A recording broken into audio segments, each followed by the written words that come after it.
Okay, the first thing you want to do before you even go is I've got this handy dandy checklist.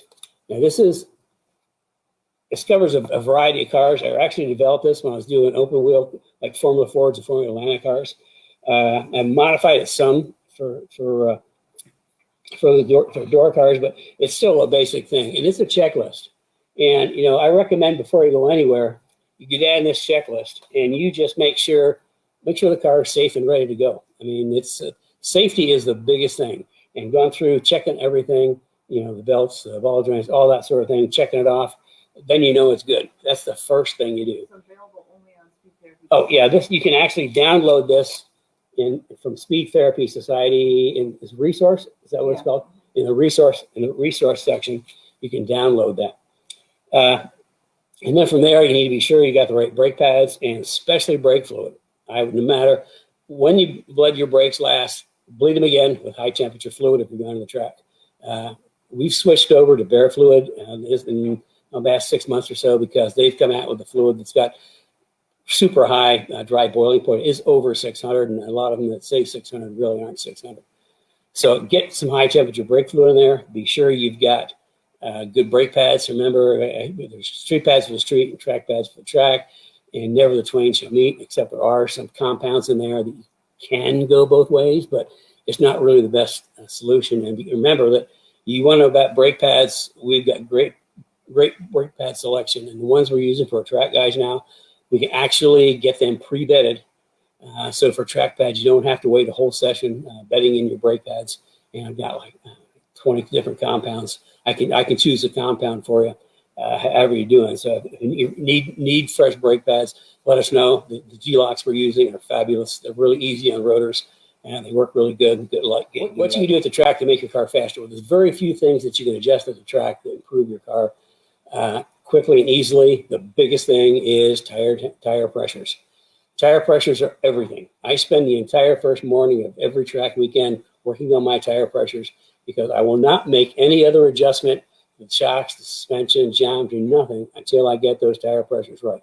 Because you need all that tire on the ground, and if you don't have, like, if you had like too much air or too little air, it might feel like, you know, it gives you a push in the front end.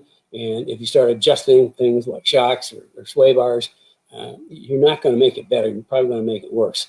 So you need to get that tire pressures right. How do you do that? The tools. Now I'm going to show you the some like professional grade tools. This is like professional. This goes down to 1/10 of a pound. And I can tell you that, like, when I work with IndyCar teams, they set their tire pressure to 1/10 of a pound. So that's at the professional level. Now, what we have for our people is this handy dandy tire pressure gauge. And it's also, you see this little button here? That's really important because the whole idea is you overfill your tire, and then you can use this button to bleed it down to get the exact tire pressure you're looking for. And of course, it's good.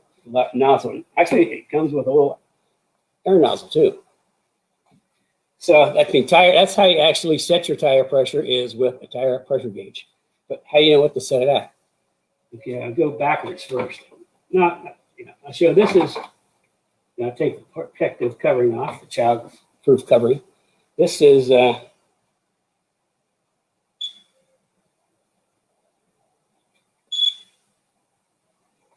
I was going to see if I could pull up some temperatures, but it's all been erased. This is another professional type tool. And this, there's your little probe, and that goes into the tire, outside, middle, inside. And you record those on a sheet, or with one of these, it records automatically all four corners, and you can put it into memory, and it'll save it. But if you don't have, one of these, that's the next best thing. One of these. This little probe, you see on. Nice big letters. I like nice big letters. They're easy to see, numbers. So that's on centigrade. Switch over to Fahrenheit. Okay, I guess my finger's 88 degrees right now. Again, outside, center, inside. And what you're shooting for is to get the pressures uniform across the tire. Now, you rarely will be able to get perfect temperatures right across. That rarely happens. But if you don't have one of the handy dandy, like professional grade temperature readers, and this is our tire temperature sheet that I've used for I don't know how many years. And this comes with the kit. Also, I think through the end of the month or when? Through the end of April. Through the end of April. If you order anything, just put the code in tire temp, and you get a free pad of tire temperature sheets. And I record this right left front, all around the car.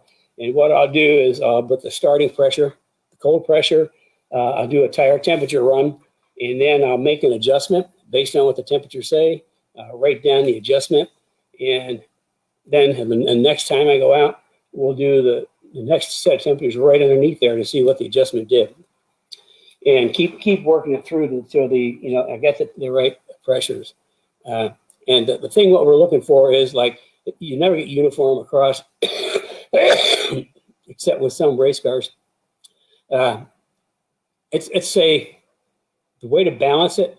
Let's say you've got 100 degrees on the inside and 120 degrees on the outside. What you want that middle temperature to be is 110. That way you've got, that your temperatures are balanced and your pressures are balanced. So that's kind of what we're looking for, to get as close to that as possible. Again, we'll go into that more in the workshop and deeper into it in the academy.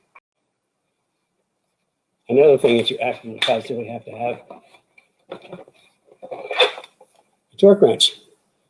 Now, I'm going to give you my torque wrench secret.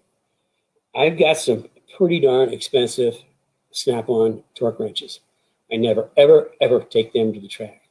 What I do is I go down to Harbor Freight, and I get one of their torque wrenches. They're on sale periodically, and that's what I use for a couple of reasons. Torque wrenches have a bad habit of getting dropped, kicked, run over, lost, borrowed, and never come back. That's why I don't take my good ones. You get an inexpensive torque wrench, and these are close enough for torquing wheels. These are plenty close enough, and have a lifetime warranty. So every break, you just take them back to Harbor Freight and get yourself a new one. So that just happened to be sitting up here and Carrie thought I should talk about, so I did. That's my little secret on torque wrenches for the track. I never take my good ones. Always take the inexpensive ones because they're going to be close enough for tires or for wheels. And another little trick is, if you're taking wheels off and on a lot, put just a teeny bit of anti-seize on the threads of the studs. That'll just make getting the wheels on and off a lot easier, and you're not going to tear up the threads either on the studs or on the lugs, and you're going to get better torque value. Because when you're taking them on and off, you got metal against metal, and metal against metal is not a smooth thing. I mean, there's friction. And taking them on and off a lot, you kind of chew them up. So a little bit of anti-seize. If you don't have a little anti-seize, just a couple of drops of thicker oil, just something on there that will make the nuts going on easier. Another little trick. That'll make your studs last longer and your nuts last longer.